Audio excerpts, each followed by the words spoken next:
welcome to this edition of the Geeking Out podcast. I am the Athletic Geek, joined by, Arkanoid Zero! and on this episode, we are going to go over our WrestleMania 42 predictions. I will not be attending this year Neither will I. well, it's expensive, and I understand what they're going for. It's you're there to make a lot of money, and damn it, but Here's the crazy thing. I would reckon they were making a lot of money before. yeah, everybody gets upset about the ticket prices, and I respect that, but I do find it funny when the people that get upset about the ticket prices who would be also like, I would never attend the Feds show. Yeah, exactly. It's like, who cares? Then why do you care? Why do you have an opinion then? And that's it's not even that though. It's people that would never try to go to WrestleMania period either going, well, that's why I don't go. The tickets are so expensive. Or you've never tried to go in your life and you're a WWE fan. You just don't complain about it then. Yeah, or you hate WWE. It's like, well, then who cares? Exactly. It's so dumb. The tickets, I don't care if the tickets to the fucking NBA finals are expensive. I'm not going to ever go. No, and you're not going to hear me complaining about them. I'm going to be like, that's a rich people activity. Cool. We considered it. We considered maybe going if it was going to be in New Orleans like previously. That move hyped up to be pissed me. That was a shitty move. Yeah, that was dumb. Because we, from where we live, we can actually take like a train to New Orleans. We'd have to get like a sleeper car because it's a long trip, but we wouldn't have to buy a plane ticket. We could just take a train ticket, go down, doom to doom, and we're good. But alas, they moved it. And, unlike most people on the internet, I understand why they're doing what they're doing. Like, I get it. I don't think it's illogical. Maybe in your bubble, it's illogical, but in the grand scheme of the rest of the world, I get it. It's shitty. But it's shitty, but I get it. Yeah. It's shitty, but I get it. But it's like, well, you lost 2 ticket sales in the case of this. But anyway, we're going to go over the matches. Minnesota, how it feels. They can't get a WrestleMania to save their asses. Well, I won't ever go to Minnesota. That's too cold for me. Especially in April when it could still be 20 degrees over there. Oh, come on. Like 2 weekends ago, it was 30.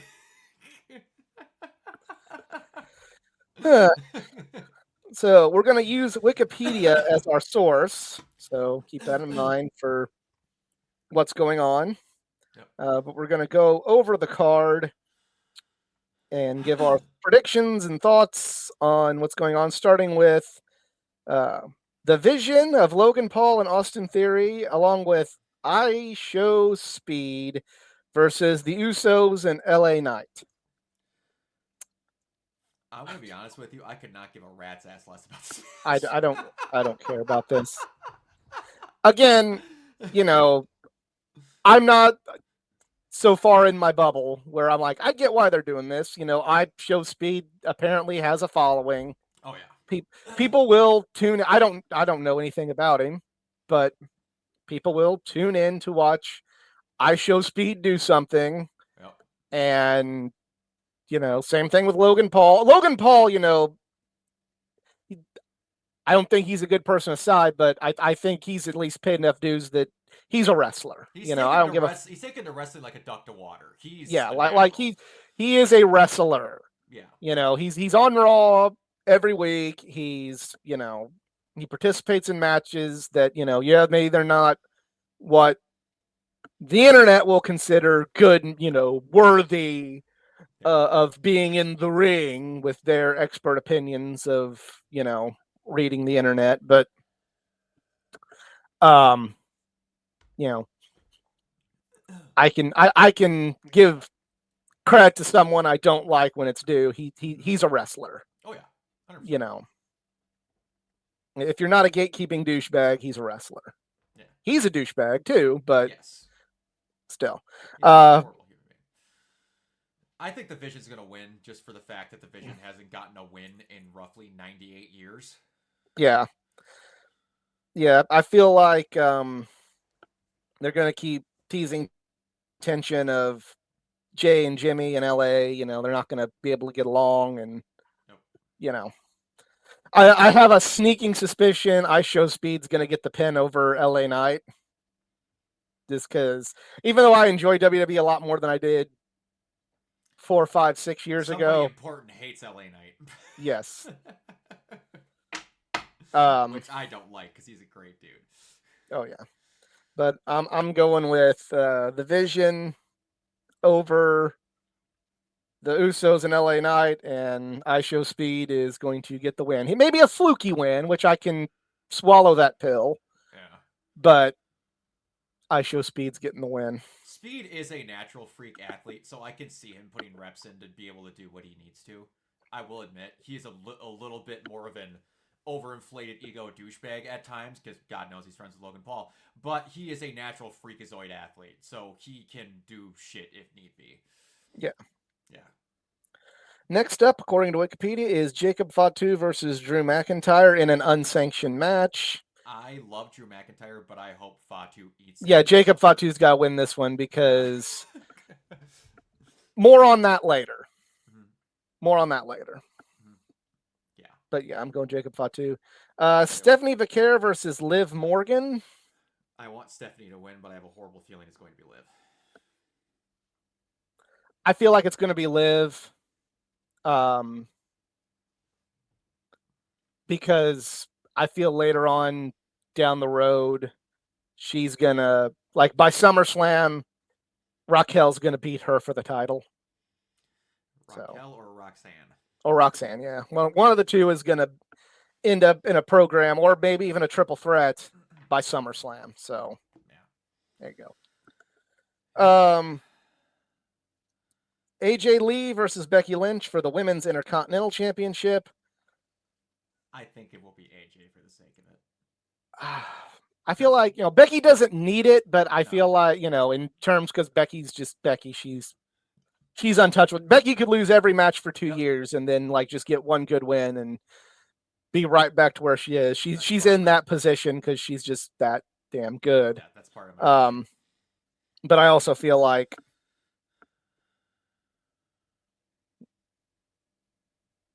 AJ's got nothing left to prove either. So I don't know how often AJ's going to be around after this, but I don't know either, because here's the thing: Becky's really not gaining anything by AJ putting her over. AJ is gonna have her big Wrestlemania whatever woohoo win that Becky again can bounce back from with one promo on Monday. I would dare say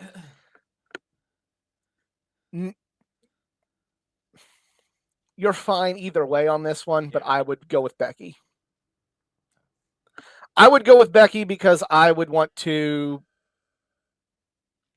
down the road revisit Lyra for Lyra to eventually beat Becky. I know she can't challenge Becky, but that was during her first reign. Be like, hey, I've earned it, I would be thinking by, again, SummerSlam or by June, Lyra gets her win. That's just me. Definitely could be. And speaking of Lyra Valkyria, 4-way match pending on Nikki Bella.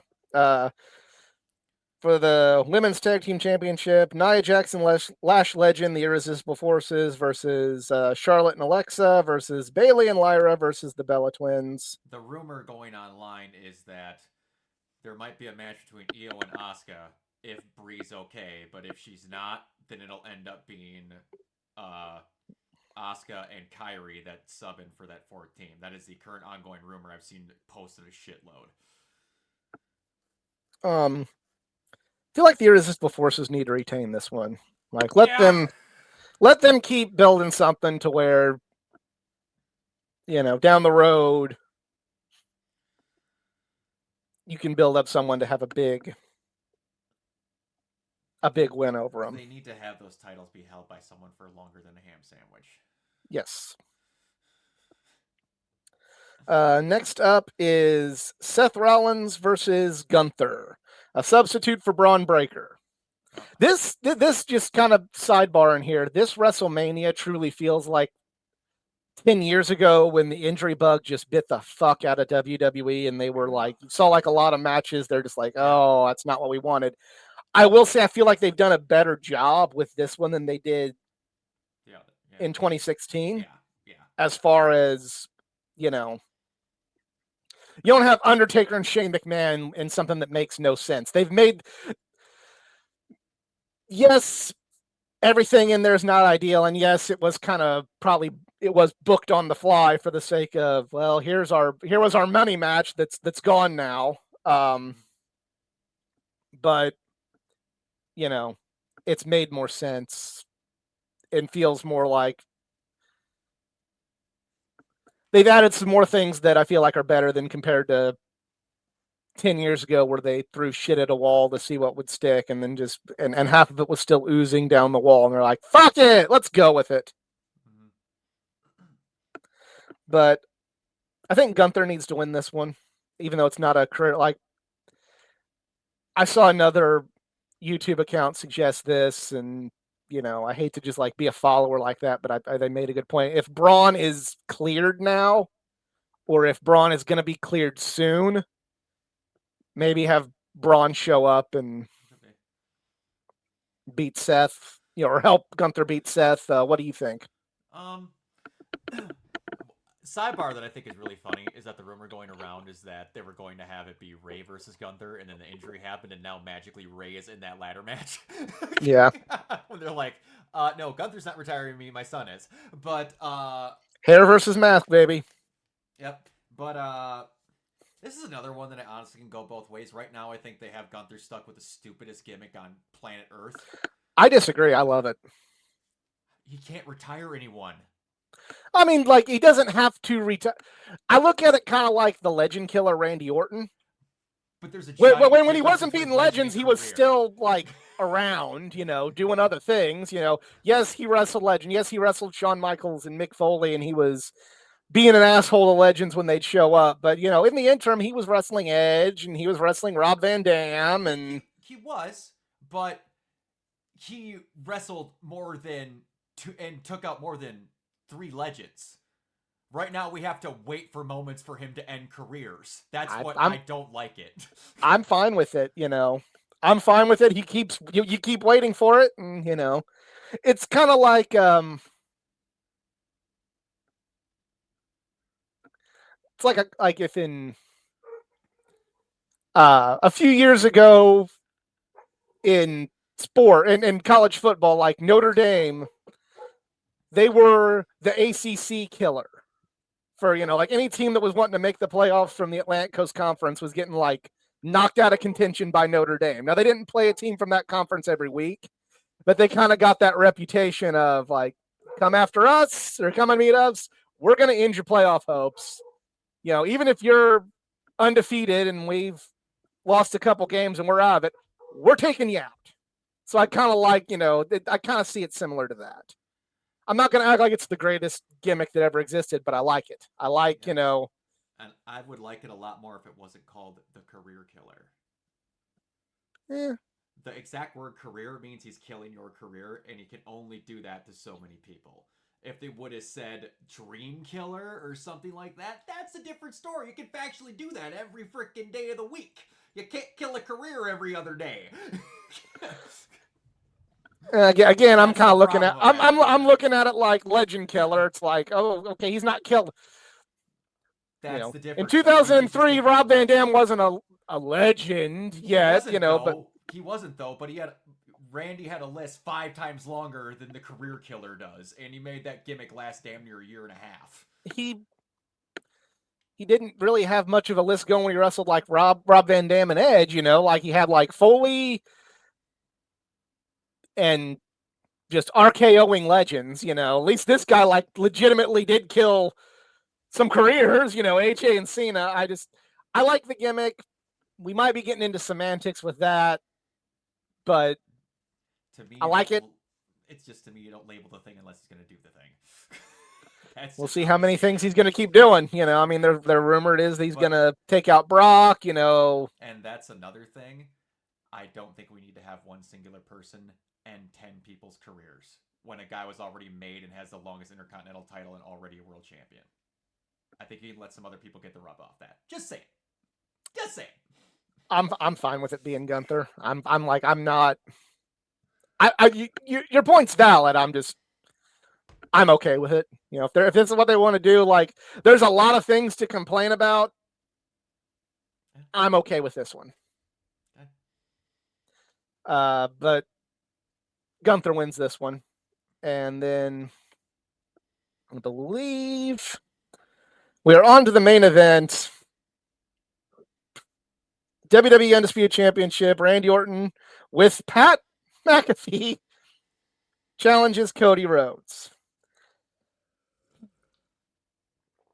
Wrestling has more than one royal family, and his name is McAfee. Okay. So I want to preface all of this by saying this was bad. Like this was a bad fucking call. This was hitting Very random. bad. This was fucking stupid. This was hitting random on your pick a wrestler on a 2K game. Again, I'm gonna say this. I get some logic behind it. I'm gonna actually. They want synergy with ESPN. Pat has a big following. Mm-hmm. I get that. And I will say this, even though it was not okay to watch NXT during this time period because it was going head to head with AEW and you needed to show solidarity with AEW and support it, Pat was not a bad heel manager in NXT. No. So I am okay with Pat coming in to be a heel manager. I'm okay. And he kind of always found himself maybe not blatantly hating on Cody Rhodes, but he was a Roman guy, so he was always supporting Roman on commentary when Cody wanted to finish the story. And then, he was a Lesnar guy, so that guy, Lesnar went up against Cody, and then he likes The Rock, and, it was on Pat's show where Cody crybabies and The Rock did his started the final boss, essentially. So I'm okay with using that synergy with ESPN and Pat's audience to try and get more eyeballs on the product because wrestling has more than, the internet bubble to try and get people to watch. And I'm perfectly okay with knowing I'm not going to act like he's the greatest manager, but I'm okay with Pat being, the Jimmy Hart to Cody Rhodes' Lawler, the Bobby Heenan to Cody's Hogan, the Paulie Dangerously to Cody's Sting. I'm okay with that. Like, that would be fine. My problem with it is the timing. That's my major. That is what is the worst about this. This program did not need Pat McAfee for Orton and Cody. You could have done this after WrestleMania. You could have had Pat be involved somehow. You could have started this later on down the road and still got the same results. So that is what took it from being acceptable. There's something in this pile of shit. There's some things that you can pull out and they be okay, but because of the timing, it's buried in shit and not, in a cereal box. And it's another thing I'm going to bring up that some people like to call semantics. You do not have two people from two of the most famous wrestling families in the world. One have a big point of his entire intro saying there's more than one wrestling family. And then you have Orton say that to him and then be on the phone multiple times to make everyone think that there's going to be another wrestling family involved, and then you pick Pat fucking McAfee. This is the Travis Scott of this year. It is. And in the sense that also there's one thing that could save it, but I'm not holding my breath. No, because if I have to watch another, again, you did not need Travis Scott. You didn't need him, period. You didn't, sure as fuck didn't need him for John Cena and Cody. For the person who's going to save Cena when he's looking weak is going to be the human toothpick, Travis Scott. And then I have to look at the WrestleMania memory, and that freaking Doodle Bob is standing next to John Cena for no reason. And we're going to have the same thing with Pat. And I fucking love Pat. Don't get me wrong. I love his commentary. Love him to death. And Pat McAfee himself, to me, I say he is the epitome of living the dream. Yes, absolutely. He is a normal guy that, ended up, as a skill player in high school. He wasn't great, but he could kick and got a scholarship to a major football program to kick. Yep. During his college career, he got to play in multiple big games and win. He doesn't get drafted as a kicker, teaches himself how to punt because the Colts drafted him as a punter, becomes a punter for the Indianapolis Colts, plays alongside on the Colts bona fide legends like Reggie Wayne, Peyton Manning, and Adam Vinatieri, gets to play in a Super Bowl. When he feels like his football career is going to stall out, he goes into podcasting, he goes into stand-up comedy, turns that into a very successful career, uses that to parlay his love of pro wrestling into a job as a commentator for WWE, gets to wrestle matches, gets to be involved in pro wrestling, going so far as to even get a match at WrestleMania. And before anyone gets bitchy about that, yeah, he was just a punter, but he's still a good athlete. So it's yes, he's a commentator. Yes, he was a punter, but it's believable that Pat McAfee could at least not embarrass himself. He's as believable as Stephen Amell is in the ring. I appreciate Pat McAfee. I appreciate what he can do, just not right now. No, especially in a program that literally wrote itself in 2 seconds when Randy just looked at Cody's title at WrestleMania 40. Yeah. The program wrote itself. Yep. Legitimately nothing was needed. You stick them in a ring and the match works. That all being said, Randy Orton wins this one. It's going to be either way. It's going to be either way for me. I'm fine with either result, but I can see them doing it. I'm fine with either result. I do think that, and, everybody on the internet likes to paint Cody as some sort of Triple H, Jeff Jarrett, Hulk Hogan surrogate burying everybody. Depending on who you read, he's either that or Cody wanted to fit, didn't even want this at WrestleMania. He wanted Drew to go, but didn't happen. So while I feel as a huge Cody fan that after he loses this one, maybe for a couple years, or at least until SummerSlam 2027, he's not in the title picture, do something else with him at a WrestleMania. TKO sees money, and they see that Cody is money, and they see that he sells a lot of stuff, and he's a good ambassador for the company. So there you go. You don't have to like it, but that's all. That's just as part of life. That's just as viable of a reason to keep a belt on somebody as it is a man named Dave giving him 5 stars. Yeah. He is their current John Cena right now. You don't have to like that. No, you can say that that's not for me, but it's not any less viable than. But he should be the champion because of the bangers that you do with other promotions. So. But got your championship. There'd be a lot of people that should have championships. Yeah. But I'm going with Randy in this one.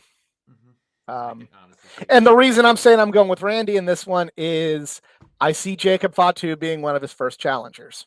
Could be. That's why when I said more on that later with Jacob and Drew, that's why. Could be. Definitely. All right. Night 2.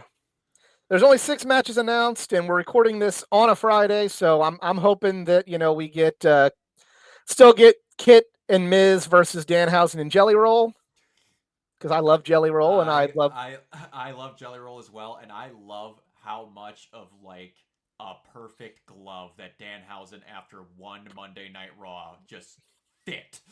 I was so scared they were going to be like, they're not going to get what he is. And just, he was out on like the box happened, and then we're like, eh. And then one night on Raw, they're like, nope, we love him. I'm like, thank God. I love Danhausen. The only complaints about Danhausen now is he hasn't wrestled, and I can see, like, Danhausen wanted to wrestle, so and he wasn't getting to do that with the mighty and wonderful and don't protect Tony Khan at all costs, Tony Khan. Yeah, but right now he doesn't need to wrestle. But I do feel like he needs to actually get in the ring at some point. I saw someone make a great point though, that there's probably a good reason why they aren't having him wrestle, because he's making them metric ass loads of money being able to walk around and be a jokester. And what's the only way he can stop having to walk around and be a jokester is getting injured. I get it. I'm with that. I'm with the logic. But I feel like at some point you got to put him in the ring. I'm not going to be like all the other internet wrestling hipsters, but the ring has to happen soon. It does, but they're already making better use of him than AEW did. When he came in and cursed, I'm forgetting the refue's name, Arm, on accident, and he couldn't count to 3. That's already better than anything they've done in AEW. What is his day? He was Rudy Charles in TNA. I can't remember what they called. Dan Engler. Yeah. That was the funniest shit on the planet. And then he goes into the back and he's like, "Sorry about that." Yeah, curses his arm and walks away. You don't mess with curses. You don't mess with curses. It was so good. He's just the best. I love it to death. First match. Oh, go ahead. Sorry. If they do that, I hope that Jelly Roll and Danhausen win, because Jelly Roll is one of the few people, and I can't remember whose interview it was with. It might have been with Chris Van Vliet, but he openly talked about where, like, how celebrities come in and they always win their first match, and he's like, I'm not doing that. I'm losing, because you guys this is your thing. I'm not just coming in and win it. I'm going to make it earn the win that I get. I'm not doing that. I'm like, outside of me loving you as a person and a musical artist, that's awesome. Yeah.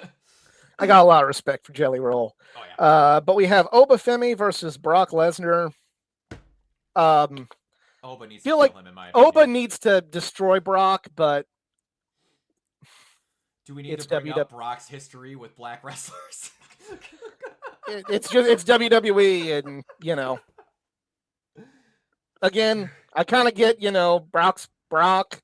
But he's not going to be Brock for much longer, and I hope Oba gets it. But I wouldn't bet $1 on Oba winning, much less bet the paycheck. I will tell you though, Brock has been in the I want to sell mood for him. Yeah, he has. But he was in the I want to sell mood for AJ too, and he still went over AJ. Yeah, but he didn't tell AJ to put his foot on him and raise the title over him on television. He did that shit for Drew, and Drew beat him. Yeah. True. And I can't tell you the last time, and I believe they did the stat, and it was 10 years since the last time that Brock let someone powerbomb him. Yeah. So, it could go either way, but again... This needs to be, I know, like, again, the IWC is going to hate this. This needs to be, I would not have any qualms with this being like the Goldberg Survivor Series match 10 years ago. Yeah. Just Oba coming in and just boom. Wreck him. And Brock sold it like $1 million when Goldberg did it, and it worked. Yeah. And even their match that was, 3 minutes long at WrestleMania, after that, I think it was good. I know you're not supposed to think that if you are a real wrestling fan, but I thought it was good. Yeah. Played to the strengths of both people, so there you go. Yeah. Not everything has to be 20 minutes plus and have a bunch of falsies. And speaking of this, the first person that should get the world title after Randy Orton should be Obafemi. Just gonna throw that out there. I have a different idea. I don't disagree with Oba getting a title soon. I have a different idea in mind. More on that later.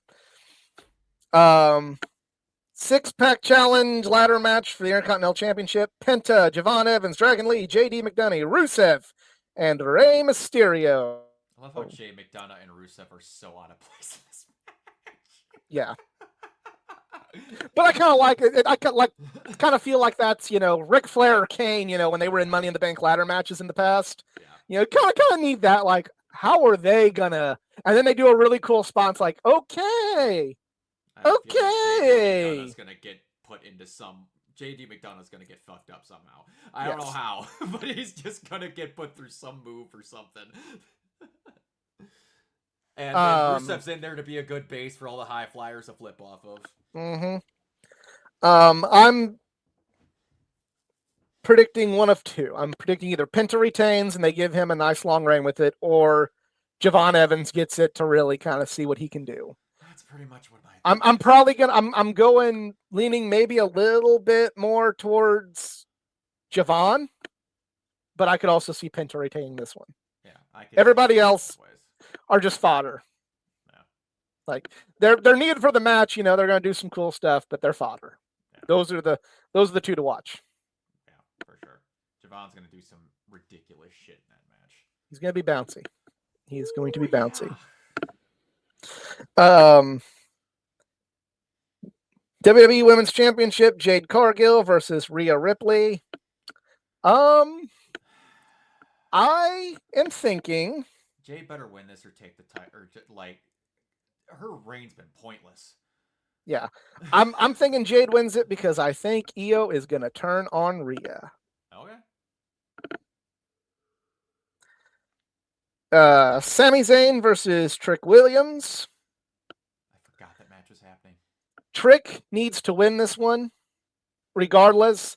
I'm still of the mind it needs to become a fatal 4-way. Could be. You know, need to add everybody from that's been kind of fighting over that U.S. title, make it a fatal 4-way. But regardless, Trick needs to win. That's kind of the two things I'm, because I'm gonna like wrestling as a whole. Like I still like it and I still watch it, but there's nothing that's really got me like uber excited about pro wrestling right now. But Trick and Javon are what's really kind of I want to see the development of on the main roster, and Oba. Yeah. Those are the guys I'm watching to see like really what happens with it. The Demon, Finn Balor versus Dominic Mysterio. If they have the Demon lose again, Finn needs to just leave WWE. There's no fucking point in bringing it back if he's going to lose again. I feel like Finn needs to win because you need like Dom's been, just coasting. One. Well, no, that's like he's had like a good. He's gotten cursed. You need to we need to. We need to see Dom like really like starting to hit rock bottom.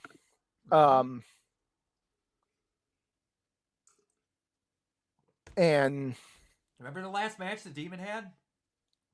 No. It was the match where he fell off the top rope against Roman Reigns and got pinned. That was embarrassing. Yep. But I feel like Finn needs to win this one because I feel like with a loss, you're telling better stories with Dom with a loss than a win. And Finn should have already had a big wrestling win when his last match, what he had with Edge. Finn should have won that. Yeah. Oh, I agree, but also Finn like won all the other ones, so I could also see them like, okay, you still need to, even if it's Edge, you still need to have the babyface triumph at some point, in some cases. I would have been more okay with it if they had Edge already sign the new contract and he was going to put some more people over on the way out. That's neither here nor there. Then the main event for night 2, World Heavyweight Championship, CM Punk versus Roman Reigns. I'm going Roman on this one. One, because this is a match of like two guys I don't really care about, but they have told a good enough story that I'm at least I'm going to give credit. I care about a storyline with two guys I don't care about. I'm going with Roman because, again, by the summer, Oba Femi should be going for the world title. And if you want to keep Oba a babyface, he needs to be chasing Roman Reigns, who, while Roman's not really a heel nor face, he's a utility player, kind of what they need him to do. Oba will get cheered against Roman Reigns. Oba will not be cheered against CM Punk. From the amount of people that I have talked to, I've heard differently. There's not a person that I can see Oba going against where he doesn't get cheered. In my humble opinion. I mean, because you could say the same thing with Punk, and you could say the same thing with Reigns. Reigns would get cheered. All he needs to do is pick up a microphone. They're going to cheer against him. There's multiple nights where CM Punk was in Chicago, and they cheered for Roman. I don't know. Punk's...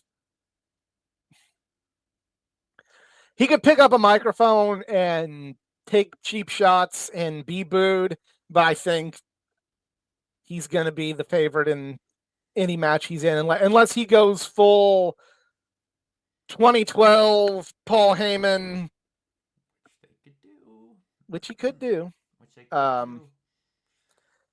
yeah, I don't know. I feel like you go with Roman, and then Oba beats Roman.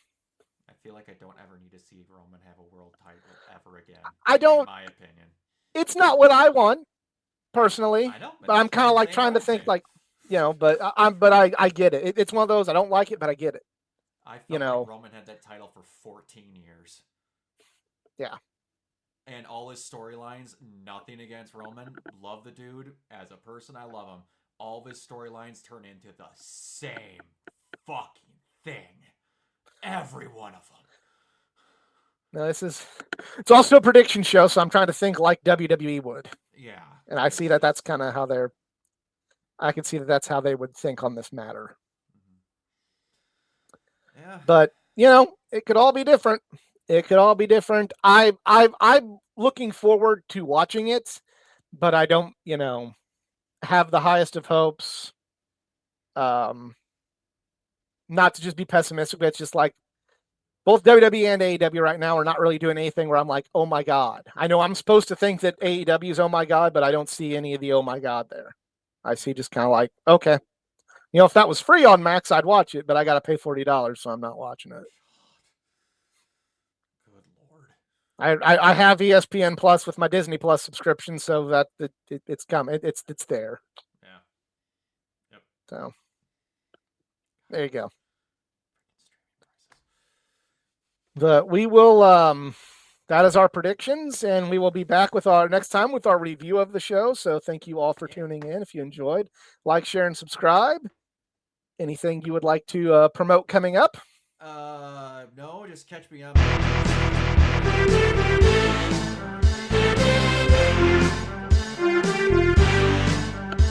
Who's all going to be there this year? I hear that's like the mecca for him.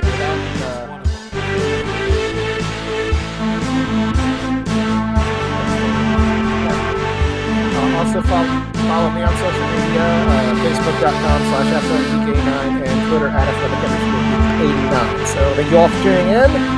Hopefully WrestleMania exceeds expectations. Hopefully we have a WrestleMania 22 on our hands and not a last year at WrestleMania. But who knows? Who knows? So we will